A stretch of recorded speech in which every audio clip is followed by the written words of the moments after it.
Hello guys, আসসালামু আলাইকুম। এখানে আমি কিছু মাছ ফ্রাই করে নিলাম। এরপর এখানে কিছু পেঁয়াজ, রসুন, আদা, কাঁচামরিচ, টমেটো, ধনিয়া পাতা কুচি করে নিলাম।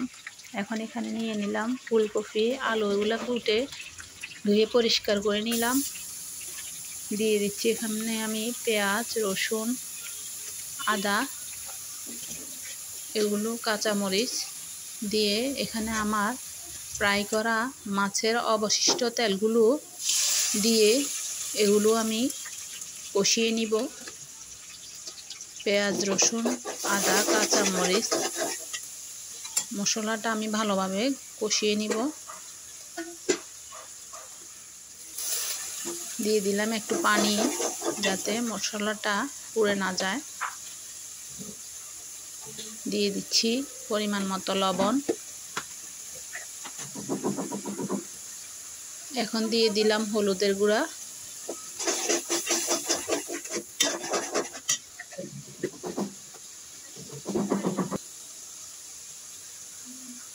দিয়ে দিচ্ছি মরিচের গুঁড়া।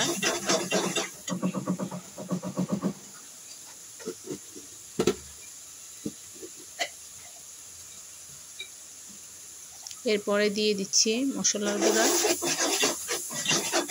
এখানে আমার ঘরোয়া মশলা সব রকমের আইটেম দেওয়া আছে মশলার ভিতরে, মিক্স মশলার গুঁড়া।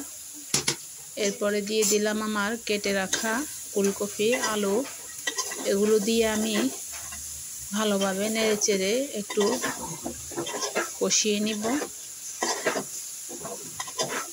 হালকা সিদ্ধ হওয়া পর্যন্ত এগুলো আমি নেড়েচেড়ে কিছুক্ষণ পর নেড়েচেড়ে এগুলা কষিয়ে নিব।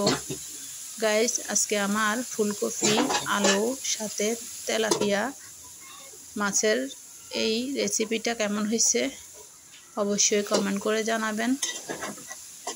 আর যারা নতুন আমার চ্যানেলটিতে, তারা পাশে থাকা বেল আইকনে ক্লিক করে সাবস্ক্রাইব করবেন। আর যারা অলরেডি সাবস্ক্রাইব করেছেন তাদেরকে অসংখ্য ধন্যবাদ। গাইস, এই যে আমি কিছুক্ষণ পর ঢেকে এগুলো প্রায় হাফ সিদ্ধ হয়ে আসছে। এরপর আমি দিয়ে দিব আমার ফুটন্ত গরম পানি। দেখুন,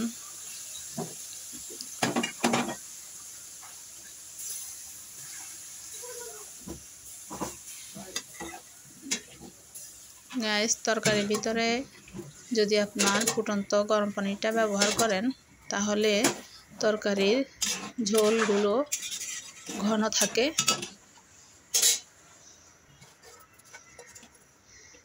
এখন আমি দিয়ে দিচ্ছি আমার ফ্রাই করে রাখা তেলাপিয়া মাছটা।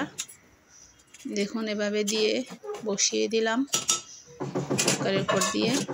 এরপরে আমার ফ্রাই প্যান আর একটু পানি নিয়ে এগুলো একটু দিয়ে দিলাম, গরম পানি। প্রায় হয়ে আসছে।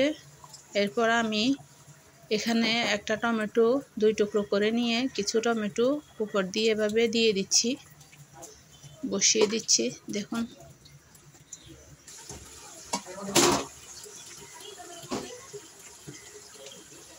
এরপরে দিয়ে দিচ্ছি আমি ধনিয়া পাতা কুচি। আমার তরকারিটা প্রায় হয়ে আসছে। ধনিয়া পাতা কুচি দিয়ে কিছুক্ষণ পরে আমি ঢেকে দিব। ঢেকে দিয়ে কিছুক্ষণ পর নামিয়ে ফেলবো। তো হয়ে গেল আমার তরকারি।